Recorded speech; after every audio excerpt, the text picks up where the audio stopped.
कहानी ये वीडियो पूरी सुन के जाएं। आई डोंट नो ये कितनी लंबी बनती है, बट आई एम श्योर, मैं 100% आपको बोल देता हूँ कि इसको सुनने के बाद आपको कुछ ना कुछ फायदा जरूर होगा, आपको जरूर कुछ ना कुछ सीखने को मिलेगा। ये हादसा आपके साथ हो सकता है, आपके प्यारों के साथ हो सकता है, आपके रिश्तेदारों दोस्तों किसी के साथ भी हो सकता है।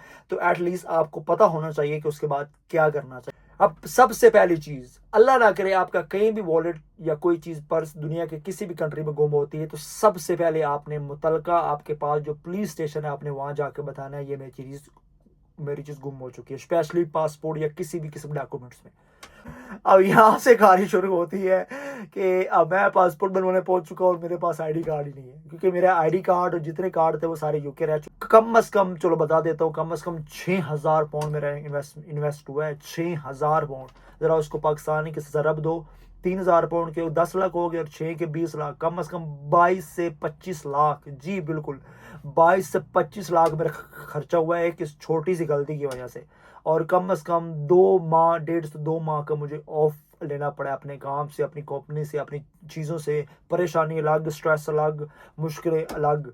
तो ये एक छोटी सी गलती आपको कितना बड़ा नुकसान कर सकती है। एक छोटी सी गलती, 2 माह तक तनख्वाह लगाए तो 30 लाख तो वो होगी, तो 30 और 30 25, मतलब लगभग आप बोल रहे कि 45 से 50 लाख का मुझे नुकसान हुआ है। बहुत मुश्किल है, बहुत स्ट्रेस है, बहुत परेशानी वाला इसमें चीज़ें हैं। फिर मैं 1-2 दिन के बाद फिर ट्रैवल कर रहा हूँ, तो अब डॉक्यूमेंट्स तो मैं बहुत जो है ना वो सेफ साइड पे रखूँगा। तो ज़िंदगी में ये सबक याद रखें, अपने डॉक्यूमेंट्स, मोबाइल चोरी हो जाए, पैसे चोरी हो जाए, कोई टेंशन नहीं बनी, लेकिन कभी भी आपका पासपोर्ट चोरी नहीं होना चाहिए। इसको ज़हन में अपने बिठा के। पाकिस्तान जिंदाबाद, पाकिस्तान पाइंदाबाद। ये देखे जी हमारा झंडा पाकिस्तान का, आप लोगों ने देख लिया। ये हमारी जी एम्बेसी ऑफ पाकिस्तान। यहाँ पे मैं अपनी एम्बेसी में आया हूँ। Thank you so much Pakistani embassy Netherland. Finally अल्हम्दुलिल्लाह 4 दिन की मेहनत के बाद, स्ट्रगल के बाद मुझे लेटर मिल चुका है और डॉक्यूमेंट्स टिकट है। अब यार मुझे समझ नहीं आ रही, मैं रो हंसूँ क्या करूँ यार। ज़िंदगी में इतना मुश्किल तो कभी कोई आया ही नहीं है यार, मतलब मुझे समझ नहीं आ रही। अभी फिर दवा टिकट्स बुक करवानी पड़ेगी। अभी टिकट बुक करवाऊंगा, ऑफ कोर्स महंगी आएगी, एडवांस करवानी पड़ेगी। फिर सुबह मैं एम्बेसी जाऊंगा, एम्बेसी जाके फिर डॉक्यूमेंट्स बनवाऊंगा, वो लेके आऊंगा और फिर कल एयरपोर्ट पे आऊंगा। और दुआ करता हूँ रब सोना कभी दुश्मन को भी ये चीज़ ना दिखाए, दुश्मन पे भी घड़ी ना है जो मेरे पे आई हुई है। और मैं लोगों को बताता हूँ दोस्तों, यार फैमिली किसी को कुछ पता नहीं है, बस चंद कुछ दोस्तों को पता है, वो मेरे साथ राब्ते में आए कि पूरा स्टाफ आया हुआ है सिर्फ मेरे लिए। एम्बेसी उन्होंने ओपन की है और उन्होंने डॉक्यूमेंट्स मुझे बना के दिया है दोबारा। तो अभी फिर मैं दोबारा डॉक्यूमेंट्स लेके एयरपोर्ट जा रहा हूँ। तो अभी होटल जाऊँगा, रुकूंगा कि अदालतें ओपन होती हैं, ये ओपन होती हैं लोगों के लिए। आज मेरे लिए पाकिस्तानी एम्बेसी ओपन हुई है दोबारा। तो यार ये बहुत बड़ी बात है, मतलब कुछ चीज़ें बुरी के साथ अच्छी भी हो रही हैं। नहीं मतलब समझ से बाहर है। मुझे ऐसा लगता है कि मेरी वजह से इन लोगों को इतना वेट करना पड़ रहा है। आई डोंट नो यार, मैं इसको क्या समझूँ। मतलब इतनी मुश्किलें, इतनी टेंशनें, इतनी परेशानियाँ। 1.5 घंटा फ्लाइट्स लेट हो चुकी है और अभी पता नहीं कितनी लेट होगी। अगर आधा घंटा और लेट होती है तो आगे वाली जो कनेक्टिव फ्लाइट्स है वो ऑटोमेटिक लेट हो जाएंगी, मतलब मेरे उम्र रोका रहेगा। तो यार अभी परेशानियाँ ख़त्म नहीं हुई, अभी स्टिल चल रही है। तो इतनी मुश्किल और परेशानियाँ यार, आई डोंट नो, पता नहीं क्या होगा। अभी आप फ्यूचर में देखिए क्या होता है। 3 घंटे जहाज़ रुका हुआ है, लोग अंदर बैठे हुए हैं और अभी कुछ पता नहीं कितने घंटे और जो रुके। और आगे वाली जो फ़्लाइट है वो तो गई पहाड़ में, ओमान पहुंच जाए, पता नहीं आगे क्या होता है। तो स्टिल कर भाई लोग, मैंने ये समझा था कि मेरा इम्तिहान ख़त्म हो गया है, टेंशन परेशानी ख़त्म हो गया, बट अभी नहीं। अभी मेरे क्या बोलते हैं एंडिंग बाकी है। तो ये सारे लेसन में ये भी बहुत बड़ा लेसन है, जब भी लंबा ट्रैवल करे इस तरह की सर्विसेज पाकिस्तान में कभी मत ले। वरना मैं बता नहीं सकता इतना मैं पिछले 4 दिनों में जलील नहीं हुआ जितना मैं आज 1 दिन में जलील हो चुका हूँ। अभी 10 घंटे हो चुके हैं अभी मेरे ख्याल से। बिस्मिल्लाहिर्रहमानिर्रहीम। उम्मीद करता हूँ आप सब खैरियत से होंगे, ठीक ठाक होंगे, अपने प्यारों के साथ खुश होंगे, अपनी लाइफ बड़े अच्छे तरीके से गुजार रहे होंगे। मैं आप सबका अपना अली जैनुल फ्रॉम स्टनोट Pakistan, right now UK England. मैं जो आज आपको स्टोरी, एक कहानी बताने वाला हूँ, ये माज एक कहानी नहीं है, एक सच्चे बंदे के साथ बीती हुई एक सच्ची कहानी है। और वो कोई और शख्स भी नहीं है, मैं खुद। ये जो कहानी है मेरे खुद की कहानी है, कुछ दिन पहले मेरे साथ ये एक वाक़या पेश आया।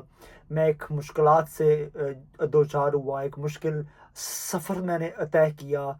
एक ज़िंदगी का एक जो है ना बहुत बड़ा लेसन सबक मेरे साथ हुआ, बहुत बड़ा इंसिडेंट हुआ। इस इंसिडेंट का बहुत ही कम लोगों को पता है, बहुत ज़्यादा लोगों को नहीं पता। मैं ये इंसिडेंट आपको इस ये सारा कुछ कहानी स्टोरी बताने का ये मकसद नहीं है कि मेरे साथ क्या हुआ था, ये कहानी क्या थी। ये सब कुछ एक स्टोरी और कहानी बताने का मकसद ये है कि ये कहानी जो मेरे साथ एक हादसा पेश आया, एक हादसा, एक इंसिडेंट ज़िंदगी में आपके बार भी आपके साथ भी कहीं भी कभी भी कहीं भी हो सकता है। कि इंसिडेंट होते हैं और ये एक ऐसी चीज़ है कि अल्लाह ना करे अगर ज़िंदगी में आपके साथ ये कहीं भी होता है तो भाई ये बहुत बड़ी एक जो है ना वो मुश्किल चीज़ है। इससे लोग इतने परेशान होते हैं। ज़ाहिर है परेशानी भी बहुत ज़्यादा बनती है कि लोगों को इस हवाले से पता नहीं है, लोगों को पता नहीं है कि इसके बाद क्या करना चाहिए। तो वाक़या कुछ ऐसा है कि प्लीज़ मेक श्योर करके जाएँ, अगर आप इस वीडियो पे आ गए हैं तो ये कहानी, ये वीडियो पूरी सुन के जाएँ। आई डोंट नो ये कितनी लंबी बनती है, बट आई एम श्योर, मैं 100% आपको बोल देता हूँ कि इसको सुनने के बाद आपको कुछ ना कुछ फ़ायदा ज़रूर होगा, आपको ज़रूर कुछ ना कुछ सीखने को मिलेगा। ये हादसा आपके साथ हो सकता है, आपके प्यारों के साथ हो सकता है, आपके रिश्तेदारों, दोस्तों, किसी के साथ भी हो सकता है। तो एट लीस्ट आपको पता होना चाहिए कि उसके बाद क्या करना चाहिए। तो ये वीडियो बहुत इंपॉर्टेंट है, बहुत ख़ास है, इसलिए नहीं कि मेरा इसमें कोई बेनिफिट है, इसलिए इसमें आपका बेनिफिट है। आप अगर ये वीडियो सुन के जाते हैं तो इसमें आपका ही कहीं ना कहीं फ़ायदा है। होता कुछ ये है कि मैं एक टूर पे होता हूँ, नेदरलैंड एम्स्टर्डम में होता हूँ, यूरोप का एक कंट्री है। वहाँ मेरा अचानक पासपोर्ट गुम हो जाता है। अब मैं इस यहाँ पिक्चर कहीं डाल दूंगा, ये वाला जो पाउच मेरे हाथ में होता है, इसमें मेरा पासपोर्ट होता है और मेरे सारे डॉक्यूमेंट्स होते हैं। और जब बंदा ट्रैवलिंग कर रहा होता है कि नई जगह घूम रहा होता है तो उसको पता नहीं चलता कब उसका चीज़ें कहाँ गुम हो जाती है। इनफैक्ट कभी कभार बैग भी चोरी हो सकते हैं। तो ये एक बैग तो नहीं, एक पोस्ट कह लें, जो कि मेरे जो है ना वो इनके ब्रेसलेट के साथ ही मैंने अटैच किया होता है। बट आई डोंट नो वो कहीं गुम हो जाता है, कोई उतार लेता है या बैग के रख के भूल जाता हूँ, आई डोंट नो। मेरा वो बैग चोरी हो जाता है और उसके अंदर मेरा पासपोर्ट होता है। आप खुद सोचो, आप एक ऐसे कंट्री में हो जहाँ पे आपका कोई जानने वाला नहीं है, आपका रिश्तेदार, दोस्त, कोई भी जानने वाला नहीं है, और आप ट्रैवलिंग कर रहे हो और आप ऊपर से अकेले हो, आपके साथ कोई साथी भी नहीं है, और आपका पासपोर्ट गुम हो जाए। अल्लाह ना करे आपका पासपोर्ट गुम हो जाए। आप खुद से ही में आप अपने आप से सवाल पूछो कि आप क्या करोगे या क्या करोगी। कोई आंसर नहीं, क्योंकि ये किसी के साथ, आई एम श्योर कि आप में से जानने वालों में से बहुत कम लोगों के साथ ये हुआ होगा या नहीं होता, क्योंकि लोग सारे मेरे जैसे बेहतियात तो नहीं होते। बट ये एक इंसिडेंट होता है, आपके पास पासपोर्ट बैग में हो, जहाँ भी हो, कहीं भी हो, तो चोरी तो हो सकता है। मोबाइल चोरी हो सकते हैं, बहुत सी चीज़ें चोरी हो सकती हैं, तो पासपोर्ट भी चोरी हो ही सकता है। ये फ्यूचर में अल्लाह ना करे किसी के साथ हो, बट ये एक इंसिडेंट है, किसी के साथ भी हो सकता है। तो लेट्स थिंक, आपके साथ ये कहीं भी हो सकता है, तो आप बताएं आप वो क्या करेंगे। कोई आंसर नहीं आपके पास। यही आज आंसर मैं आपको जो है ना वो इसमें बताने आया हूँ, आपको क्या करना चाहिए, और अपनी स्टोरी भी बताने आया हूँ कि मैं उस मुश्किल से कैसे निकला, किस किस ने मेरी हेल्प की, कैसे हेल्प की, कैसे उस चीज़ को मैंने जो है ना अपने ऊपर उसको चीज़ को जो है ना वो सॉल्व करके वापस यहाँ पे इंग्लैंड आया हूँ। ये आज इंग्लैंड में मैं शूट कर रहा हूँ और इसको काफ़ी टाइम हो चुका है इस इंसिडेंट को, तो सोचा आज रिकॉर्ड कर दूँ। होता कुछ ये है कि मेरा बैग चोरी हो जाता है और मैं जब अपने होटल पहुंचता हूं तो देखता हूं कि वो जिस हाथ में मेरे में बैग होता है, वो बीच वाला छल्ला जो होता है वो मेरे हाथ में होता है और बैग होता नहीं है। और आप खुद सोचो कि उस वक्त मेरे ऊपर क्या हालत और क्या कंडीशन होती होगी कि मेरा वॉलेट चोरी हो गया। आई थिंक मुझे याद है शाम 6 बजे का टाइम था जब मेरा वॉलेट चोरी हुआ था, और 6 बजे मैं बाहर निकल गया रोडों पे उसको ढूंढने। मुझे ऐसा फील हुआ कि मेरा जो पर्स है वो ट्रेन, ट्रैम या इसी एरिया में कहीं रह गया। मैंने जितनी ट्रेन थी उनसे पूछा, बस स्टेशन गया, ट्रेन स्टेशन गया, हर जगह पे गया, मैंने पूछ कुछ की।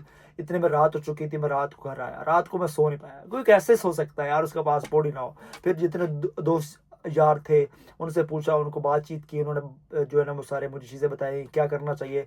सुबह सबसे पहले मैं पुलिस स्टेशन गया, सॉरी शाम को जो मैं जब मेरा वॉलेट शुरू हुआ था पुलिस स्टेशन गया। पुलिस स्टेशन वाले बोला कि अभी सब कुछ ऑफ हो चुका है, सुबह आप मॉर्निंग 8 o'clock आए तो हम आपकी जो ना रिपोर्ट करते हैं।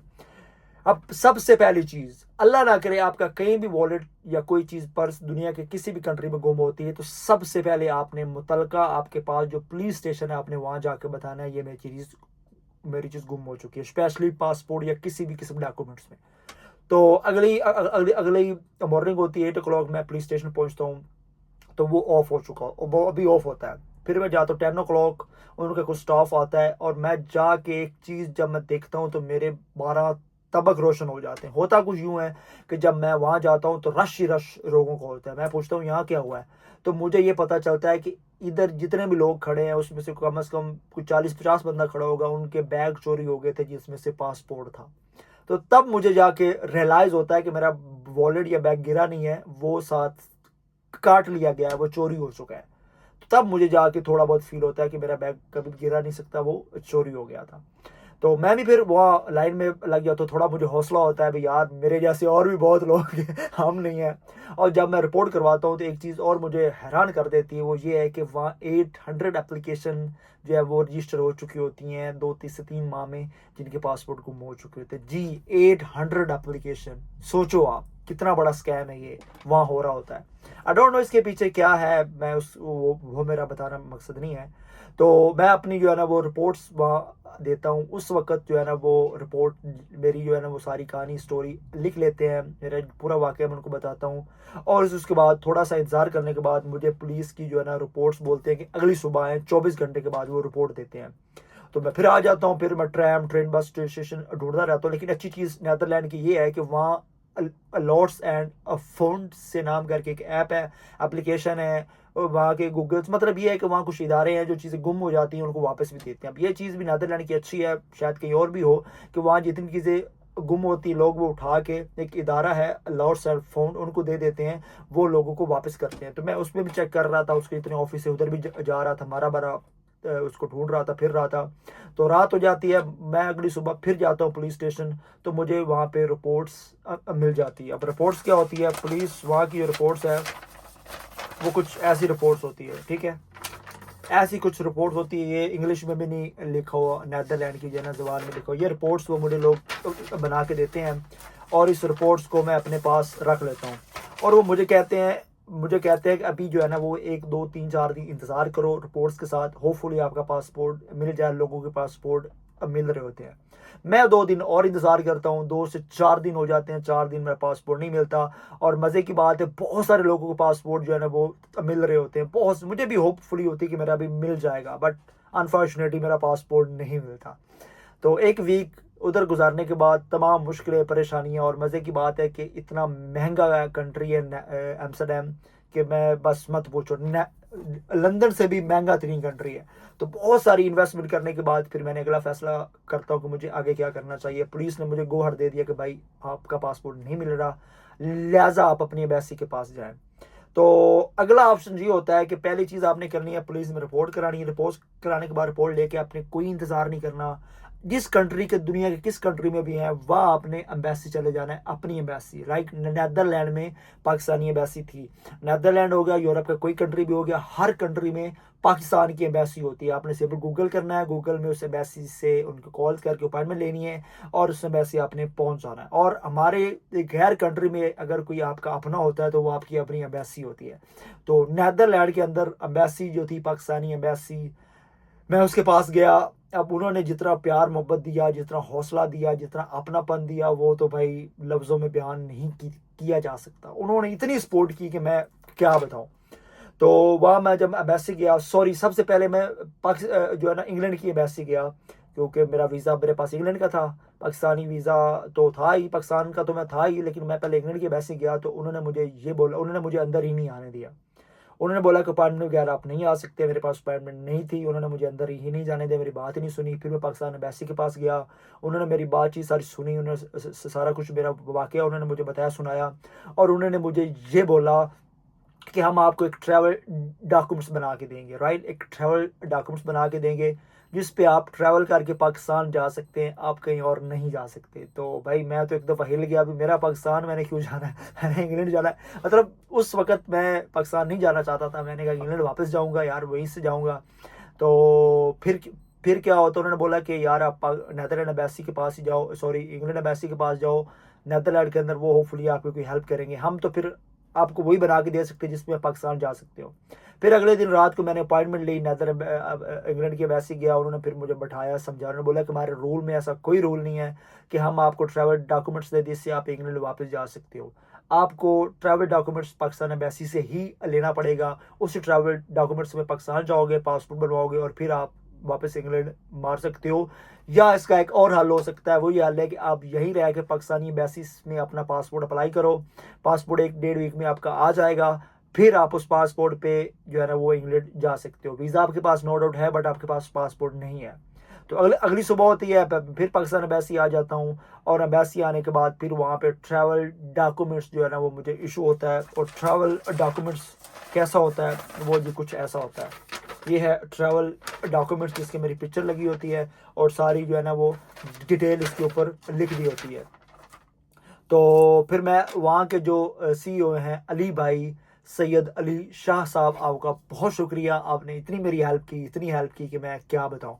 तो अली भाई ने मेरी बहुत हेल्प करके मुझे ट्रैवल डॉक्यूमेंट्स इशू किया, जिसमें मैं जो है ना वो पाकिस्तान ट्रैवल का करता हूँ। और आगे की स्टोरी जो है ना वह मैंने शूट की है, उस वीडियो स्टोरी को देखें, जहाँ से वो स्टोरी ख़त्म होती है वहीं से हम आगे अपनी बात कंटिन्यू करते हैं। पाकिस्तान जिंदाबाद, पाकिस्तान पाइंदाबाद। ये देखे जी हमारा झंडा पाकिस्तान का, आप लोगों ने देख लिया। ये हमारी जी एम्बेसी ऑफ पाकिस्तान, यहाँ पे मैं अपनी एम्बेसी में आया हूँ। Thank you so much Pakistani embassy Netherland. Finally अल्हम्दुलिल्लाह 4 दिन की मेहनत के बाद, स्ट्रगल के बाद मुझे लेटर मिल चुका है, और इस लेटर पे मैं जो है ना वो पाकिस्तान ट्रैवल कर रहा हूँ। वहीं से अपना पासपोर्ट बनवा के फिर मैं जो है ना वो वापस इंग्लैंड आ जाऊँगा। तो thank you so much Pakistani embassy, आप लोगों ने बहुत सपोर्ट किया, बहुत हेल्प की। और स्पेशली जो है ना वो थैंक यू अली भाई का, सैयद अली शाह का। शाह जी ने सैयद होने का पूरा हक अदा किया। तो thank you Shah ji, thank you so much. मेरे दिल में मेरे लिए आपके लिए बहुत एहतराम है। और thank you so much British embassy Netherland, आप लोगों ने बहुत सपोर्ट की, क्योंकि जाना तो यूके था, बट उनके रूल के मुताबिक मैं यूके नहीं जा सकता था, ठीक है, क्योंकि मेरे पास पासपोर्ट नहीं था। तो thank you so much British जो है ना एम्बेसी। और specially thank you so much Amsterdam Netherland police, आप लोगों ने भी बहुत सपोर्ट की, आप लोग स्पोर्ट्स पे ये मुझे डॉक्यूमेंट्स मिला है। तो यार मेरी स्टोरी जो थी ना, आप लोग गौर से सुने, इसमें बहुत कुछ सीखने को मिलेगा। ये हर किसी के साथ होता है। अब 3-4 दिन मैं जहाँ पे रहा हूँ, जो मेरी हालत हुई है, जो कंडीशन हुई है, मैं बता नहीं सकता। ये इंसिडेंट किसी के साथ भी हो सकता है, क्योंकि ये एक चीज़ ऐसी है ना, कभी कभी बता के नहीं होता। तो भाई लोग जो है ना, फिर मैं थैंक यू सो मच। आप लोग नेदरलैंड में हो, दुनिया के किसी कंट्री में भी हो, कोई भी ऐसा मसला बनता है तो भाई उस कंट्री में अपनी एम्बेसी के पास जाएं। हमारी एम्बेसी जो है ना वो एक घर की तरह आपका जो है ना मॉल फ्रेम करेगी। तो नेदरलैंड एम्बेसी ने घर की तरह मॉल फ्रेम किया मेरे लिए, और मुझे बहुत प्यार दिया, बहुत इज़्ज़त दी। Thank you so much again आप सब लोगों का। शायद पाकिस्तानी एम्बेसी ना यहाँ पे ना होती तो मैं तो होप खो चुका था। आई डोंट नो मेरे साथ क्या होता, इनफैक्ट जेल तो पक्की होती मुझे। तो थैंक यू यार पाकिस्तानी एम्बेसी, उन्होंने एक घर की तरह मुझे ट्रीट किया। तो आपके साथ ज़िंदगी में कहीं भी कोई भी इशू होता है तो भाई उसी वक्त अपनी पाकिस्तानी एम्बेसी जाएँ, वहीं से ट्रैवल डॉक्यूमेंट्स लें और अपने पाकिस्तान चले जाएँ और पासपोर्ट बनवा के दोबारा एंट्री मार लें। तो थैंक यू सो मच। तो बाकी वीडियोज़ में ना सारा मैं आपको बताता हूँ जी। तो गाइस मेरे चेहरे पे खुशी और स्माइल तो नज़र आ रही होगी, इसके पीछे गम, मुसीबत, तंदस्ती वो नज़र नहीं आपको आ रही। मैं ऐसा कभी भी नहीं था जैसा मैं हो गया हूँ। मैंने सुना था और ये हकीकत भी है कि अल्लाह पाक बंदे को इतना आजमाता है जितनी उसकी बर्दाश्त होती है। और जितना अल्लाह पाक मुझे आजमा रहा है या आजमा चुका है या कि आजमाने वाला है, शायद पता नहीं कहीं कब मेरी बर्दाश्त और जो है ना वो टूटती है। जो मेरे साथ हो चुका है ना, या हो रहा है, या पता नहीं क्या होगा, शायद आप लोगों ने ऐसी स्टोरी की ज़िंदगी में ना सुनी हो। मैं चाहता तो शायद इसकी वीडियो ना बनाता, लेकिन जितना मैं मुश्किल और टेंशन में आस्ता आस्ता घेरा जा रहा हूँ इस एक गलती की वजह से, वो सब बताना मेरी ज़रूरी है आपको, ताकि आपको परेशानी ना हो। वहीं से आप पीछे वीडियो में देखा, मैंने एम्बेसी से निकला हूँ ट्रैवल डॉक्यूमेंट्स लेके, एयरपोर्ट पहुँचा, वहाँ मेरी बोर्डिंग करवा के जैसे जाने वाला था उन्होंने बोला भाई इधर आ जाओ। उन्होंने बोला आपके पास पासपोर्ट तो नहीं है? मैंने कहा नहीं है। ट्रैवल डॉक्यूमेंट्स है? हाँ। उन्होंने बोला कि यार आप जो टिकट करवा रहे हो वो 3 स्टॉप है, तो तीसरे स्टॉप में तो वहाँ का वीज़ा लेना ज़रूरी है और उसके लिए आप ई वीज़ा और उसके पासपोर्ट होना ज़रूरी है। लेकिन मुझे ई वीज़े की ज़रूरत नहीं थी मेरे पास, क्योंकि यार इतने वीज़े लगे हुए थे मेरे। मैं बोला पासपोर्ट तो नहीं है तेरा पास, तो कैसे ट्रैवल कर सकता है? तो भाई वो टिकट कैंसिल करवा दी, वो चीज़ें कैंसिल हो गई। फिर वापस आके बैठा, हाथों पे हाथ रख के, इतनी महंगी टिकट करवाई थी वो भी भाड़ में गई। अब अगला सुने, अगली मुश्किल सुने। चलो टिकट मैं न्यू करवा लेता हूँ, वो जो होगी सो होगी। एक मिनट, सॉरी गाइस, कॉल आ रही है बीच में। तो वो भी बंद होगा जो हो गया। वापस आया हूँ तो टिकट्स नहीं करवाने की कोशिश की है, और जो मुझे लेटर मिला था बैसी की तरफ से, उसमें लिखा हुआ था सारा कि इस डेट को बंदा जा रहा है, ये फ़्लाइट है, यहाँ जाएगा। और उन्होंने सारी आगे अबैसी को इन्फॉर्म किया था कि हमारा बंदा ऐसे से आ रहा है, वो वैसे से जाएगा। वो सारा प्लान था। जब वो मेरी टिकट मिस हुई तो समझ लो वो वाला पेज भी गया भाड़ में, वो वाला जो ट्रैवल डॉक्यूमेंट्स वहाँ से मिला है। अब ये सीन इस वक्त मेरे पास ना ट्रैवल डॉक्यूमेंट्स ना टिकट है। अब यार मुझे समझ नहीं आ रही, मैं रोऊं हंसूं क्या करूं यार। ज़िंदगी में इतना मुश्किल तो कभी कोई आया ही नहीं है यार, मतलब मुझे समझ नहीं आ रही। अभी फिर ड्राइवर टिकट्स बुक करवानी पड़ेगी। अभी टिकट बुक करवाऊंगा, ऑफ कोर्स महंगी आएगी, एडवांस करवानी पड़ेगी। फिर सुबह मैं एम्बेसी जाऊंगा, एम्बेसी जाके फिर डॉक्यूमेंट्स बनवाऊंगा, वो लेके आऊँगा और फिर कल एयरपोर्ट पे आऊँगा, और अभी पता नहीं स्टिल क्या होगा। तो यार आई डोंट नो ये कब वीडियो में अपलोड करूँगा, उसी वक्त करूँगा जब इंग्लैंड पहुँच जाऊँगा। तो लेकिन इतनी बड़ी स्टोरी है, मैंने आज तक ज़िंदगी में नहीं सुनी, ना किसी की हुई है। और पता नहीं, अल्लाह दुआ, मैं तो दुआ करता हूँ किसी दुश्मन के साथ भी अल्लाह ऐसा ना करे जैसा मेरे साथ हो रहा है। अब मेरी वही एक गलती कि मेरा पासपोर्ट गुम हुआ है। अब पता नहीं मैं गलती मानूँ या एहतियाती मानूँ, जो भी था। तो भाई लोग, पासपोर्ट आपकी ज़िंदगी है, पासपोर्ट गुम हो गया तो भाई आप सोच नहीं सकते। अब पता नहीं इतनी टेंशनें मुझे आ चुकी हैं, और आगे पता नहीं क्या टेंशन आने वाली है, मुझे नहीं पता। तो स्टिल मैं अभी फिर जो है ना वो टिकट्स कर रहा हूँ, फिर पैसे भरूँगा, और उसके बाद ऑफ कोर्स में महंगी आएगी टिकट्स। फिर मुझे एम्बेसी जाना पड़ेगा डॉक्यूमेंट्स लेके, फिर कल देखते हैं क्या बनता है। तो राइट नाउ अभी बहुत टेंशनें अभी मैं फेस कर चुका हूँ। मुझे किसी ने बोला है कि जब इतनी टेंशनें आती तो 2 चीज़ें हो सकती हैं, या अल्लाह पाक आपको किसी बड़ी मुसीबत से बचा रहा है, या अल्लाह पाक आपको बहुत बड़ा इनाम देना चाह रहा है। तो आई डोंट नो मेरे केस में क्या है, बट बहुत मुश्किल, बहुत टेंशन, बहुत डिप्रेशन। पता नहीं, आई डोंट नो कोई और होता तो पता नहीं वो क्या करता। मैं तो चलो स्टिल फील ओके हूँ। तो बस एक ही दुआ करता हूँ, रब सोना कभी दुश्मन को भी ये चीज़ ना दिखाए, दुश्मन पे भी घड़ी ना है जो मेरे पे आई हुई है। और मैं लोगों को बताता हूँ दोस्तों, यार फैमिली किसी को कुछ पता नहीं है, बस चंद कुछ दोस्तों को पता है, वो मेरे साथ राब्ते में है, इमोशनली हर चीज़ में वो मेरे साथ सपोर्ट कर रहे हैं, तो उनको सिर्फ पता है। और वो मतलब कान पकड़ के बैठे, हाउ इज़ द पॉसिबल, इतनी बड़ी स्टोरी। तो जब ये आप सबको पता चलेगी तो यकीनन आप सब भी हैरान होंगे। लेकिन मेरा ये सब बताने का ये मकसद एक होगा कि यार आप लोग अवेयर हो जाएं, आप लोगों को कोई परेशानी का जो है ना वो सामना ना करना पड़े। तो इसलिए भाई एहतियात बहुत करें, बहुत एहतियात करें। बाकी स्टोरी आके बताता हूँ क्या होती है। यार आपको पता है मैं अभी कहाँ था? अभी पाकिस्तान एम्बेसी से अली भाई की दोबारा कॉल आई थी कि भाई वापस आ जाओ, कल सैटरडे है, एम्बेसी ऑफ होगी। तो अभी हम जो है ना दोबारा एम्बेसी ओपन करके आपको डॉक्यूमेंट्स बना देते हैं। तो यार आप लोग यकीन करोगे कि पूरा स्टाफ आया हुआ है, सिर्फ मेरे लिए एम्बेसी उन्होंने ओपन की है, और उन्होंने डॉक्यूमेंट्स मुझे बना के दिया है दोबारा। तो अभी फिर मैं दोबारा डॉक्यूमेंट्स लेके एयरपोर्ट जा रहा हूँ। तो अभी होटल जाऊँगा, रुकूँगा, और फिर दोबारा एयरपोर्ट पे जाऊँगा। तो यार मेरा सलाम है पाकिस्तान को, पाकिस्तानी एम्बेसी को, और यहाँ के स्पेशली स्टाफ को।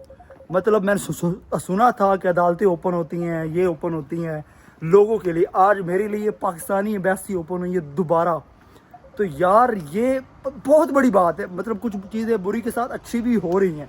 तो दोबारा सुबह आने की बजाय मैं रात को आ गया, क्योंकि कल सैटरडे था, वैसी ऑफ होनी थी। तो दोबारा आके मैं फिर वो लेटर बना के जा रहा हूँ। पता नहीं आगे का सफ़र क्या होता है, कल मैं ट्रैवल किस तरह करता हूँ, क्या होती हैं, तो अपडेट्स करता रहूँगा। बट ये है कि यार एम्बेसी को सलाम है, सलूट है एम्बेसी को, कि उन्होंने मेरे लिए दोबारा सिस्टम सारा ओपन किया, खोला, मुझे दोबारा डॉक्यूमेंट्स बना के दिया। और वो सैयद अली भाई का बहुत शुक्रिया, पूरी एम्बेसी टीम का थैंक यू सो मच, और पाकिस्तान का थैंक यू सो मच कि यहाँ पे नीदरलैंड में इतने कमाल लोग हमें दिए हुए हैं। Thank you so much. अब आगे का सफ़र देखते क्या बनता है जी। तो फाइनली अल्हम्दुलिल्लाह जो है ना वो बोर्डिंग्स हो चुकी है। अभी है बिल्कुल देख रहे हैं जहाज़ के ना पास मैं बिल्कुल बैठा हूँ। अभी ओपनिंग होगी सारी डोर्स, फाइनली बोर्डिंग हो चुकी है, और ये मैं कंट्री छोड़ रहा हूँ। तो यार अब भी मुसीबतें ख़त्म नहीं हुई मेरी, अभी बहुत बाकी हैं। अभी तो क्या बोलते हैं, एंडिंग बाकी है। अभी तो इंटरवल आया है। हुआ कुछ ये है कि 1 घंटा इन्वेस्टिगेशन मेरी यहाँ पे हुई है, आधा घंटा जो थे वो जो आर्टिकल होल्डर थे उन्होंने की है, सारा इन्वेस्टिगेट किया है, वो जो मेरा था ट्रैवल डॉक्यूमेंट्स उसको देखा है, वेरीफाई किया है, फिर बड़े ऑफिसर को बुलाया उन्होंने, तो सारा उन्होंने 25-30 मिनट सारा वेरीफाई किया है। ठीक है, अब सारी चीज़ें तो रियल थी। 25-30 मिनट वेरीफाई करने के बाद फिर अगर जो इमिग्रेशन वाला सीन आता है वहाँ थोड़ा सा मेरे लिए मुश्किल, थोड़ा परेशान हो गया था मैं। चीज़ें रियल थी बट थोड़ा सा परेशान था। तो उन्होंने देखा दोनों भाई आज साइड पे आ गए, इन्वेस्टिगेशन रूम में लेकर चले गए। वहाँ 25-30-35-40 मिनट इन्वेस्टिगेशन मेरी जो है ना वो चली है, जिसमें उन्होंने जो है ना मुख्तलिफ मेरे से चीज़ें पूछी है, मेरे सारा इंटरव्यू लिया है, कहाँ गए थे, क्या किया, कैसे गुम हुआ। फिर उन्होंने जो है ना वो पुलिस रिपोर्ट देखी, सारे डॉक्यूमेंट्स देखे, सारा वेरिफिकेशन की, मोबाइल में मेरा सारा उन्होंने पिक्चर्स वीडियो वगैरह देखी, क्या करते रहे हो, क्या किया, मतलब प्रॉपर इन्वेस्टिगेशन किया। तो डॉक्यूमेंट्स के बारे में पूछा, मतलब पता तो नहीं होता लेकिन फिर वो मुझे इन्वेस्टिगेट कर रहे थे। तो 25-30 मिनट वो चला, इंटरव्यू चला, सारा कुछ ओके किया। तो फाइनली फिर वही है कि मुझे यहाँ तक छोड़ के गए हैं। अब इसको मैं प्रोटोकॉल समझूँ या पता नहीं इनसिक्योरिटी समझूँ, जो भी समझूँ, वो मुझे यहाँ छोड़ के गए हैं। तो अभी बंदा उनका इधर ही पुलिस वाला घूम रहा है, वो शायद अंदर जहाज़ में बैठा के मुझे जाएगा। तो यार ये जो है ना बड़ी टेंशन है, बड़ी फेस की है टेंशन है मैंने। अभी मेरी बहुत टेंशन बाकी है। कतर में उधर जाऊँगा, ओमान जा रहा हूँ, कतर जा रहा हूँ, तो वहाँ पता नहीं सीन देखो क्या होता है। और जब पाकिस्तान पहुँचूँगा तो कराची में भी थोड़ी बहुत इन्वेस्टिगेशन होगी।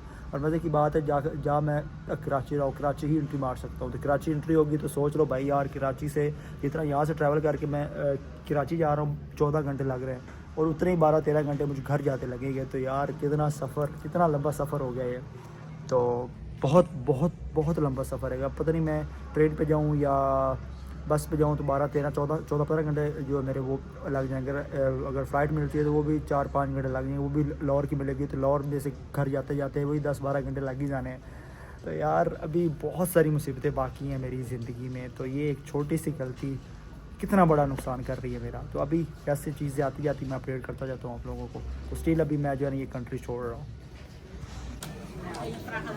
पता नहीं यार, मेरी किस्मत बहुत ख़राब चल रही है या कुछ पता नहीं है। फ़्लाइट थी 8 बजे और ये देख लें कि इतनी लेट हो गई है, 8:09:15 पे। कम से कम 1.5 घंटा लेट हो चुकी फ़्लाइट। कोई टेक्निकल इशू बन गया, वो जहाज़ खड़ा है। तो यार इतनी टेंशन है, मतलब समझ से बाहर है। मुझे ऐसा लगता है कि मेरी वजह से इन लोगों को इतना वेट करना पड़ रहा है। आई डोंट नो यार, मैं इसको क्या समझूँ। मतलब इतनी मुश्किलें, इतनी टेंशनें, इतनी परेशानियाँ। 1.5 घंटा फ़्लाइट्स लेट हो चुकी है और अभी पता नहीं कितनी लेट होगी। अगर आधा घंटा और लेट होती तो आगे वाली जो कनेक्टेड फ़्लाइट्स है वो ऑटोमेटिक लेट हो जाएंगी। मतलब मेरे ओमान से कराची वाली तो वो तो लेट होगी। पता नहीं आगे क्या बनता है, ये क्या अकोमोडेट करते हैं फ़्लाइट और करवाते हैं, क्या करते हैं, समझ से बाहर है। बट अभी मुश्किलें परेशानियाँ गई नहीं हैं और स्टिल परेशानियाँ इंक्रीज़ होती जा रही हैं। बस समझ से बाहर हुआ है। अभी पता नहीं और कितनी मुश्किलें परेशानियाँ आनी और कब मैंने अपनी धरती माँ पे पहुँचना है, पाकिस्तान। अभी जो है ना फिर 10 मिनट लेट हो गई है, तो 1.5 घंटे से ऊपर हो चुका है। ये लेट चल रही है, अब पता नहीं कितनी लेट होती है और आगे वाली फ़्लाइट्स का क्या बनता है तो मैं अपडेट करता हूँ। तो अभी परेशानियाँ ख़त्म नहीं हुई भाई, अभी इंटरवल है, अभी तो पिक्चर का एंड बाकी है, देखना ज़रूर। अब्दुल्ला 1.5 घंटे की मुसाफत के बाद अभी फ़्लाइट में बैठ रहे हैं, तो देखते हैं फिर क्या बनता है। इतना वेट यार, तौबा कसम से। ये वाला कोई टेक्निकल इशू इसमें पहले था, तो अभी ये उन्होंने ओपन किया दूसरे वाला। ओह माय गॉड, देखते हैं फिर अंदर कैसा सीन है। कभी कभार किस्मत अच्छी भी होती है, कभी कभार चीज़ें किस्मत में अच्छी भी होती हैं। ये देखो पूरी सीट खाली है, तो भाई साहब पूरी सीट में जो है ना वो सो के जाएंगे। तो ये देखें पूरी सीट खाली, पूरा जहाज़ भरा हुआ है, पूरा जहाज़ भरा हुआ है। तो यार मतलब कभी कभार किस्मत में चीज़ें अच्छी हो जाती है ना, पूरा मतलब सीट खाली है तो भाई क्या करे, सोएगा। 2 दिन से नहीं सोया हुआ। तो अल्लाह पाक कभी कभार कुछ चीज़ें अच्छी भी कर रहा है और बहुत अच्छी कर रहा है। मतलब पूरा जहाज़ भरा हुआ है यार, ये मतलब समझ नहीं आ रही। हर जहाज़ में 3 लोग बैठे हुए, 2 तो चलो बैठे हुए, 3 ना भी है। मेरे वाली तीनों खाली है भाई, है ना चस्के। जो है ना वो चुन के बदले ले रहा है। अभी देखें 10:36 हो गए, ठीक है। तो ये जहाज़ चलना था 8 बजे और 11 बजने वाले हैं और स्टिल सारे लोग जहाज़ के अंदर बैठे हुए हैं। मतलब आई डोंट नो, ये शायद मेरी वजह से हो रहा है या कुछ भी प्रॉब्लम है। तो उस वक्त का जहाज़ का टेक्निकल इशू अभी तक स्टिल जारी है। सारे लोग जहाज़ के अंदर बैठे हुए हैं और तो अभी फिर अनाउंसमेंट कुछ हुई है अरबी में, पता नहीं क्या हुई है। तो देख लें 8, 9, 10, 11, 3 घंटे हो गए यहाँ पे रुके हुए, डिले 3 घंटे और अभी तक जहाज़ नहीं चला। पता नहीं कितने घंटे और यहाँ पे रुका रहेगा। तो यार अभी परेशानियाँ ख़त्म नहीं हुई, अभी स्टिल चल रही है। तो इतनी मुश्किल और परेशानियाँ यार, आई डोंट नो, पता नहीं क्या होगा। अभी आप फ्यूचर में देखिए क्या होता है। 3 घंटे जहाज़ रुका हुआ है, लोग अंदर बैठे हुए हैं और अभी कुछ पता नहीं कितने घंटे और जो रुके। और आगे वाली जो फ़्लाइट है वो तो गई पहाड़ में, ओमान पहुँच जाए, पता नहीं आगे क्या होता है। तो स्टिल कन्फ्यूजन चल रही है अभी। फाइनली अभी क्या टाइम हो गया सर? अभी टाइम हो रहा है 1 बज रहा है, 1 बज रहा है। और 1 बजे अभी हम लोग फ्लाई कर रहे हैं। अभी भी वो चेक कर रहे हैं टेक्निकल के जहाज़ में कोई मसला है कि नहीं। तो इतना ज़्यादा वेट मैं क्या बताऊँ आप लोगों को। तो स्टिल जो है ना वही कि इतना, मतलब मुझे लगता है मेरी वजह से बाकी लोग जलील हो रहे हैं, क्योंकि मेरी किस्मत मारी चल रही है ना। तो अभी वो थोड़ा बहुत ठीक करते हैं, थोड़ा सा चक्कर लगाते हैं, फिर आकर जहाज खड़ा कर देते हैं। 200-300 बंदा अंदर बैठा हुआ है और सारे जलील हुए पड़े, और पिछले 5 घंटों से जलील हो रहे हैं। एक भी नहीं, 5 घंटे हो गए। तो अभी स्टिल कुछ नहीं पता क्या होता है इस जहाज़ का। अभी राइट नो देखो क्या बनता है अभी, लेकिन फिलहाल कोई फ्लाई नहीं कर रहा। हाँ जी, तो भाई लोग वहाँ से हम लोग निकलने के बाद फ़्लाइट काफ़ी लेट होगी। अराउंड 5 घंटे फ़्लाइट जो लेट होगी। यहाँ मस्कत ओमान में आनी थी अराउंड 5 o'clock, तो हम पहुँचे अराउंड 10 o'clock। तो अभी 10 o'clock आए हैं तो लाहौर वाली फ़्लाइट तो निकल चुकी थी, सॉरी कराची वाली फ़्लाइट तो निकल चुकी थी। अभी फिर यहाँ पे वही मुसीबतें, टेंशनें फिर स्टार्ट हो गई है, लेकिन कुछ अच्छी चीज़ भी हो रही है। तो अब यहाँ मस्कत ओमान में हूँ, तो अब यहीं से जो है ना वो हमारा स्टे है तकरीबन रात 1 बजे तक, कल 1 बजे तक इधर ही हूँ। तो हमें वैलिडिटी भी मिल चुकी है। बड़ा अच्छा उन्होंने रूम दिया, ये रूम है प्रॉपर। ये सारा इधर वॉशिंग एरिया, सॉरी सारा वाशरूम एरिया है प्रॉपर। ये बेड है, टीवी है, अलमारी है, और ये सारी चीज़ें यहाँ पे हैं प्रॉपर। जैसे लग्जरी लाइफ होती है ना, वैसे इन्होंने प्रोटोकॉल दे रहे हैं। क्योंकि ज़ाहिर लेट हुई हैं तो सारी चीज़ें यही करेंगे। होटल भी दिया है, स्टे करवाएंगे, खाना भी खाने जाएंगे, खाना भी देंगे। आगे वाली फ़्लाइट्स की सारे अरेंजमेंट्स इन्होंने ओमान वालों ने, एयरवेज वालों को करने हैं, क्योंकि लेट इनकी तरफ से हुई है। तो कुछ चीज़ें अच्छी भी हो रही, बट वही स्टिल परेशानियाँ तो चल ही रही है। अभी परेशान हूँ क्योंकि मेरे पास डॉक्यूमेंट्स, पासपोर्ट तो है नहीं, डॉक्यूमेंट्स है। तो अभी देखते हैं आगे चीज़ें क्या होती है। तो फिलहाल तो अभी बस थोड़ा फ्रेश हुआ हूँ, खाना खाएंगे, फिर सो जाएंगे। फिर रात को 1, 2 के 3 के पास कल फ़्लाइट है, बहुत लंबा स्टे है। तो थोड़ा सा कोशिश करेंगे बाहर भी घूमने की। दिल तो मेरा नहीं कर रहा, लेकिन मेरे पास वैलिडिटी है कि बाहर जा सकता हूँ, घूम सकता हूँ। तो लेट्स सी, देखते हैं क्या करता है, क्योंकि 2 दिन से सोया भी नहीं हूँ, सोना भी थोड़ा सा है। तो ये बस रूम मिला है, रेस्ट करते हैं और फिर आगे की चीज़ें आपको बताते हैं। तो कुछ चीज़ें अच्छी हो रही हैं यार। 4 तरफ की जलालत एक साइड पे, और इस पे आना जलालत जो है ना वो एक साइड पे। मैं बता नहीं सकता, इतना स्ट्रेस और परेशानी है सिर्फ इस पे आने के लिए। मतलब ये गाड़ी आप लोग देख लें, 4 तरफ की ज़राअत एक साइड पे और एक जल्दी की ज़राअत इस साइड पे। अब पता नहीं ये कब पहुँचाती है और क्या करती है। तो कभी भी प्लीज़ इतना लंबा सफ़र करें डेवो पे या उस पे आए, फैसल मूव पे आए, इस जैसी सर्विस पे कभी भी ना आए। मैं इसकी वो नहीं कर रहा, लेकिन इन्होंने इतना ज़्यादती की है। चार्जिंग का बोला वो भी नहीं थी, और बहुत सी चीज़ें बोली, कुछ भी नहीं था, बस ये वाली चीज़ थी। बहुत ज़्यादा परेशानियाँ। आपका भाई तो परेशानियों में जो है ना वो घेरा हुआ ही है, हर तरफ से घेरा हुआ है।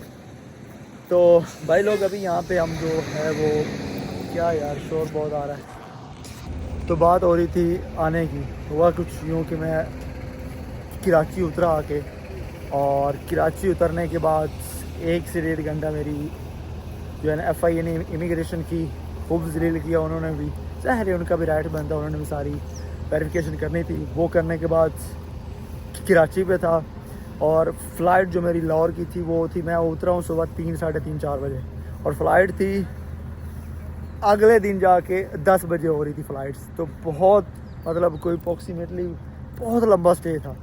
तो मैंने बोला यार इतना लंबा स्टे मैं कैसे रह सकता हूँ। और फिर बड़ा मुश्किल था वहाँ एयरपोर्ट पे मैं रहना, बड़ा इतना सिस्टम अच्छा नहीं होता ना। और उसके बाद फिर क्यों हुआ, ये हुआ कि फिर मैंने सोचा कि यार अब सीन मारें, वापस जाने लाहौर जाना है। तो फिर मैं सुबह उतरने के बाद फिर इन्फॉर्मेशन ली कि कराची में एयरपोर्ट पहली दफ़ा आया था। उसके बाद फिर मैंने क्या बोलते हैं कि ट्रेन का पता किया, बस का पता किया, क्योंकि फ़्लाइट तो मेरी देर थी।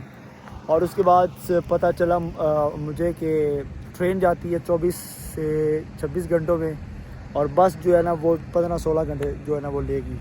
पता नहीं था, टैक्सी वाले ने वहाँ पहुँचाया, उसने 2600 रुपये लिया टैक्सी वाले ज़ालिम शख्स ने सिर्फ स्टेशन पहुँचाने के लिए। स्टेशन पहुँचाया 2600 पाउंड उसने, सॉरी 2600 रुपया लिया। उसने पाउंड एक तो बड़ा मुँह से निकल रहा है। 2600 रुपये उसने लिया। वहाँ उसने बोला कि यार अच्छी सर्विस पे मुझे लेके जाना, और वो ज़ालिम शख्स मुझे लेके चला गया। मैंने बोला कि यार फैसल तमूवर या डेवो अच्छी जगह लेके जाना। वो अब्दाली को सर्विस, ये वाली कोई बड़ी बकवास गाड़ी है ये वाली, जिस पर मुझे लेके आ गया ये वाली। तो इसमें आने के बाद ये इतनी को गंदी सर्विस थी ना, इतनी गंदी सर्विस थी, मैं आप लोगों को क्या बताऊं। बहुत ही गंदी सर्विस थी ये वाली गाड़ी जो थी। तो इस पे मैं बैठ के आया हूँ। ये हर जगह पे रुक रही है, हर जगह पे रुक रही है, हर जगह पे रुक रही है। 2 मिनट के बाद रुक रही है, हर 2 मिनट के बाद स्टॉप कर रही है। तो अभी टेंशन परेशानियाँ ख़त्म नहीं हुई, स्टिल वैसी की वैसी ही चल रही हैं। तो अभी यार ये मेरे ख्याल से 14 घंटे का बोल के ये भी 20 घंटे जो है ना वो भाई लोग, मैंने ये समझा था कि मेरा इम्तिहान ख़त्म हो गया, टेंशन परेशानी ख़त्म हो गया, बट अभी नहीं, अभी मेरे क्या बोलते हैं एंडिंग बाकी है। तो ये सारे लेसन में ये भी बहुत बड़ा लेसन है, जब भी लंबा ट्रैवल करे इस तरह की सर्विसेज पाकिस्तान में कभी मत ले जी। तो यहाँ तक आपने स्टोरी देख ली, उसके बाद आगे वीडियोस नहीं बना सका। उसके बाद मेरी जो है ना वो आगे की कहानी मेरी ज़बानी। अच्छा होता ये है कि जब मैं कराची पहुँच जाता हूँ, वहाँ पे जो है ना वो मेरी फ़्लाइट लेट होती है लाहौर की, सॉरी एक दिन अगले दिन की होती है। तो मैं सोचता हूँ चल बस पे इंजॉय करता हूँ, और बस पे जो मैं चला जाता हूँ, बस इतनी ख़राब होती है, मैं क्या बताऊँ यार। इतना मैं जलील ज़िंदगी में कभी भी नहीं हुआ। जब मैं कराची से निकल रहा था जो है ना उस पर मैं इतना जलील हुआ। इनफैक्ट 3 से 4 घंटे वो लोग कराची की जो है ना वो कराची के अंदर घुमाते रहते हैं। कराची अभी निकलता नहीं है, शाम होने लगती है जी, सुबह से बैठा शाम हो जाती है, और बस स्टिल कराची में ही होती है। वहाँ एक मैं दोस्त को कॉल करता हूँ, मेरा दोस्त जो है ना वो मुझे गंदी गंदी गालियाँ देता है, यार तू ये किस बस पे बैठ गया, आपको पता ही कहाँ पे जाएगी, पता नहीं किधर किधर से हो कि ये लाहौर पहुँचेगी, आपको इतना टाइम वेस्ट होगा। तो भाई वहीं से मैं बस से उतर जाता हूँ। उतरने के बाद फिर वो दोस्त मेरा मुझको एयरपोर्ट वहीं से मुझको पिक करता है। पिक मैं उसका नाम नहीं लूँगा, तो उसकी एक रीज़न है। तो उसको वो दोस्त मेरा फिर मुझे एयरपोर्ट पे लेके आता है, और फिर वहीं से मैं जो है ना वो जहाज़ पे बैठ के लाहौर जाता हूँ, क्योंकि लाहौर की जो है ना वो फ़्लाइट अगली मिलती है मुझे। और लाहौर से फिर मैं जो है ना वो फिर अगली फ़्लाइट थोड़ी चीप मिल रही होती है, और अगली फ़्लाइट से मैं फैसलाबाद आ जाता हूँ। और फैसलाबाद जब मैं उतर जाता हूँ, वो स्मूथ सारी चीज़ें मेरी हो जाती हैं। तो थोड़ा बहुत जो है ना हमारी इमिग्रेशन वालों ने भी मुझे तंग किया था कराची में। वो भी एक कहानी है यार, उनका भी राइट बनता है कि बंदा वह इतना घूम के आ चुका है, यूरोप से आ चुका है, उसके बाद कोई पासपोर्ट नहीं है, कुछ भी नहीं है, सिर्फ ये ट्रैवल डॉक्यूमेंट्स है। राइट तो मेरा था, मैं इस पे आ तो सकता था, बट FBI समथिंग, अगर मैं रॉन्ग नहीं, ऐसा इदारा जो हमारा है उसने इन्वेस्टिगेट किया, उनका राइट बनता है। तो उसके बाद जब फैसलाबाद पहुंचा, तो फैसलाबाद पहुंचने के बाद बहुत कम लोगों को पता था, इनफैक्ट मेरे फैमिली, दोस्त यार, ख़ानदान, किसी को नहीं पता था कि मैं पाकिस्तान आ चुका हूँ। और पाकिस्तान आने के बाद फिर मैंने सोचा कि किसी को नहीं बताना, मैं आ तो गया हूँ, बट सरप्राइज़ देता हूँ सबको। तो फिर वहाँ से मैंने जो है ना किसी दोस्त को भी नहीं बोला कि मुझे कोई दोस्त गाड़ी पे जो है ना वो पिक कर ले। फिर मैंने एक वहाँ से टैक्सी ली, टैक्सी मुझे नहीं मिली, मैंने एक रक्षा पकड़ा। रक्षा पकड़ के मैंने बोला कि यार मुझे जो है ना वो अच्छे किसी होटल में ले जाए एयरपोर्ट के साथ। तो वो भाई साहब जो है ना वो भाई साहब मुझे जो है ना किसी होटल पे छोड़ गए, और अच्छे खासे उन्होंने मुझसे पैसे लिए। होटल बस ठीक ही था, इतना अच्छा नहीं था, बट मुझे रात गुजारनी थी, शाम हो चुकी थी। तो मैं उस होटल में रहा। होटल में रहने के बाद अगली जो है ना वो सुबह फैमिली के लिए कुछ मैंने जो गिफ्ट वगैरह लिए, और सारा कुछ लेके मैं जो है ना किसी दोस्त को फिर कॉल की, वो मुझे पिक करके पहुंच गया घर। तो भाई वो जो लम्हात थे, वो जो जज्बात थे, वो बता नहीं सकता। वो मेरी फैमिली का मुझे देखना, मुझे दोस्तों यारों का सबका देखना, भी एक बंदा 1.5 साल के बाद आ चुका है वापस। हाँ, 2 साल, सॉरी 2 साल के बाद वापस गया। तो मुझे ऐसे नहीं जाना था यार, मैं तो कुछ और प्लान से जाने वाला था। बट वही है ना कि अल्लाह पाक, आप कुछ और सोच रहे होते हैं, लेकिन अल्लाह पाक कुछ आपके लिए कुछ और सोच रहा होता है। तो वापस फैमिली का रिएक्शन बहुत ही एक अजीब था, और वो एक किस्म का सदमे में पहुंच चुके थे। इतना बड़ा एक जो है ना वो उनको वो सरप्राइज जो है ना वो मैंने दिया। तो इन्फा फिर मैंने किसी को कुछ नहीं बताया, मैंने कहा सबको क्यों परेशान करना है। तो फिर मैं अगले दिन ही अपना पासपोर्ट का जो काम स्टार्ट किया। अब यहीं से आगे यहाँ से असल कहानी शुरू होती है। इतना मुश्किल परेशानियां टेंशन है तो मुझे मिल ही चुकी थी जब मैं अपने कंट्री आया। आई होप सो मैंने बोला कि कुछ चीज़ें अच्छी होंगी, बट वो उतनी अच्छी हुई नहीं है अनफॉर्चुनेटली। अगले दिन मैं जी पासपोर्ट ऑफिस पहुंचा। मैंने बोला कि यार मेरे आज इस तरह पासपोर्ट जो है ना गुम हो चुका है, तो लिहाजा मुझे पासपोर्ट बनवाना है। वो मेरी उन्होंने बोला कि अपना आईडी कार्ड दो। अब यहाँ से कहानी शुरू होती है कि अब मैं पासपोर्ट बनवाने पहुंच चुका और मेरे पास आईडी कार्ड ही नहीं है, क्योंकि मेरे आईडी कार्ड और जितने कार्ड थे वो सारे यूके रह चुके थे, क्योंकि मेरा कोई प्लान था नहीं पाकिस्तान जाने का। तो मेरी जितनी आइडिया थी वो सारी इधर ही थी। तो अब मैं हाथों पे हाथ रख के बैठ गया भी अब मैं क्या करूं। तो फिर एक दोस्त भाई जो है उन्होंने मुझे बोला कि आप नातर ऑफिस जाएं। फिर जाहिर है पाकिस्तान में चीज़ें होती हैं, थोड़े बहुत लिंक्स और चीज़ें भी काम आ जाती हैं। तो फिर मैं नातर ऑफिस गया, फिर मैं अपना आईडी कार्ड बनवाया। 3 से 4 दिन में वो आईडी कार्ड बन के आया। फिर मैं पाकिस्तान जो है ना वो passport office again ID card लेके गया। मैंने बोला जी पासपोर्ट बनाओ। उन्होंने आईडी कार्ड देखा, भाई अभी भी नहीं बनेगा। मैंने कहा अब क्यों नहीं बनेगा। उन्होंने बोला कि भाई इसका एक प्रॉपर प्रोसेस होता है, अब वो करो उसके बाद ही पासपोर्ट बनेगा। वो क्या होता है जी, उसमें ये होता है कि सबसे पहले जो है ना अपना अदालतों में जाओ, वहाँ किसी एडवोकेट वकील से बयान हल्फी बनवाओ कि इस तरह मेरा पासपोर्ट गुम हो चुका है, ये मेरे जो है ना मेरा सारा वाक़या है, वो इस पे सारा बयान हल्फी लो। उसके बाद आपने क्या करना है, उसके बाद आपने इश्तिहार वालों के पास जाना है, अपना ऐड देना है। ऐड में अपना अखबारों में इश्तिहार देना है, कमर्शियल होते हैं वहाँ आपने अपना ऐड देना है कि मेरा किस तरह जो है ना पासपोर्ट जो है वो गुम हो गया है। तो ये सारे डॉक्यूमेंट्स इकट्ठे करते करते कुछ और भी चीज़ें थी, अब मुझे ज़हन में नहीं आ रही। वो सारा इकट्ठा करते करते 2 दिन लग चुके थे। 2 से 4 दिन मतलब ये समझ लें कि 1 वीक हो चुका था मेरा आईडी कार्ड बनते हुए, सारे डॉक्यूमेंट्स इकट्ठे करते हुए। उसके अगले दिन फिर मैं सारे डॉक्यूमेंट सारी चीज़ें लेके पहुंचा। जी अब ठीक है, सारा कुछ हो गया जी, अब फीस दो। अब जब फीस सुनी, इतनी तो नहीं थी बट फिर भी ये काम बंदे के लिए तो बहुत ज़्यादा थी। मुझे जो है ना डबल जो है ना वो फीस मुझे चार्ज करनी पड़ी, और डबल मुझे एजेंसी चाहिए था, तो वो डबल की डबल मुझे जो है ना वो पे करनी पड़ी। तो अच्छी खासी वो फीस पे करनी पड़ी। अब फीस पे होगी। फीस पे होने के बाद मेरा पासपोर्ट बन गया, और पासपोर्ट अल्हम्दुलिल्लाह मुझे जो है ना वो 1 वीक का बोला गया था, और विद दैन 1.5 वीक में मुझे पासपोर्ट मिल गया था। मतलब 1 वीक ही बोल रहे, क्योंकि हफ्ता इतवार के बीच में काउंट नहीं होते।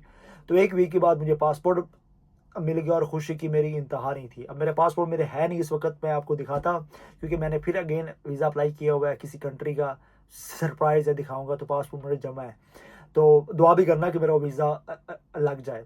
अच्छा, तो वो फिर मैं पासपोर्ट जो है बन जाता है, और उसके बाद फिर आगे क्या होता है, उसके बाद फिर बस पासपोर्ट को लेके मैं ट्रैवल नहीं कर सकता। अगली कहानी फिर यहाँ से शुरू होती है। फिर मैं पाकिस्तान जो है ना वो यूके की एम्बेसी को मैं रब्ता करता हूँ कि मेरा, फिर मैं उनको रब्ता करता हूँ यूके भी है, क्योंकि मेरा पासपोर्ट गुम हो गया था, मैंने पासपोर्ट न्यू बनवाया, पाकिस्तान हूँ, तो फिर मुझे क्या करना चाहिए। तो फिर उनसे रब्ता होते बातचीत करते 2 से 4 दिन गुजर जाते हैं। फिर मैं उनको कॉल करता हूँ, उनको कॉल करके दोबारा जो है ना वो अपना पुराना स्टिकर को नए पासपोर्ट पे से स्टिकर अप्लाई करने के लिए बोलता हूँ, और अपना जो ई वीज़ा लेता हूँ, ताकि मेरा वीज़ा ई वीज़ा हो जाए, ऑनलाइन हो जाए, मुझे किसी पुराने पासपोर्ट स्टिकर की ज़रूरत ही ना पड़े। तो फिर जो पुराना पासपोर्ट होता है, पुराना स्टिकर्स होते हैं, पुराने मेरे वीज़े होते हैं, इतने वीज़े, इतनी मेहनतें, इतने स्टिकर, उनको मैं फिर लिंक करवा देता हूँ अपने न्यू पासपोर्ट के साथ। और न्यू पासपोर्ट जो है ना वो मेरा जो है ना UKVI से ऑनलाइन अटैच हो जाता है, ऑनलाइन हो जाता है। उसके बाद फिर मैं टिकट करवाता हूँ, और टिकट करवाने के बाद फिर मैं जब यूके में ऐसे पहुँचता हूँ, तो यहाँ भी आसान नहीं था। यहाँ पे फिर मेरा जो है ना वो अच्छा खासा एक इंटरव्यू होता है, मुझे अंदर बिठा लिया जाता है, और मेरी इन्वेस्टिगेशन होती है प्रॉपर। 2 लोग पूछते हैं तुम्हारे साथ क्या हुआ, क्यों हुआ, कैसे हुआ, फिर सारी उनको स्टोरी बताता हूँ, ऐसे ऐसे होता है। फिर उन्होंने पूछा इस ओके और राइट, एक प्रोसेस था, ठीक है, हो गया। फिर उन्होंने मुझे फाइनली जो है ना इंग्लैंड आने की इजाज़त दे देते हैं। तो फिर मैं इंग्लैंड आ जाता हूँ, और आज आप सबके सामने इंग्लैंड बैठा हूँ। तो ये एक स्टोरी मैंने आपको बता तो दी है, बहुत जो है ना सिंपल और आराम और सुकून से, और आप लोग सोच नहीं सकते ये कितना मुश्किल था, कितना मुश्किल था मेरे लिए। मैं बता भी नहीं सकता कितने 1000 पाउंड मेरे इन्वेस्टमेंट हुए। जी कम अज़ कम, चलो बता देता हूँ, कम अज़ कम 6000 पाउंड मेरा इन्वेस्ट हुआ है। 6000 पाउंड, ज़रा उसको पाकिस्तानी के ज़रब दो, 3000 पाउंड के 10 लाख हो गए, और 6 के 20 लाख, कम अज़ कम 22 से 25 लाख। जी बिल्कुल, 22 से 25 लाख मेरा खर्चा हुआ है एक छोटी सी गलती की वजह से। और कम अज़ कम 2 माह, 1.5 से 2 माह का मुझे ऑफ लेना पड़ा है, अपने काम से, अपनी कंपनी से, अपनी चीज़ों से, परेशानी अलग, स्ट्रेस अलग, मुश्किलें अलग।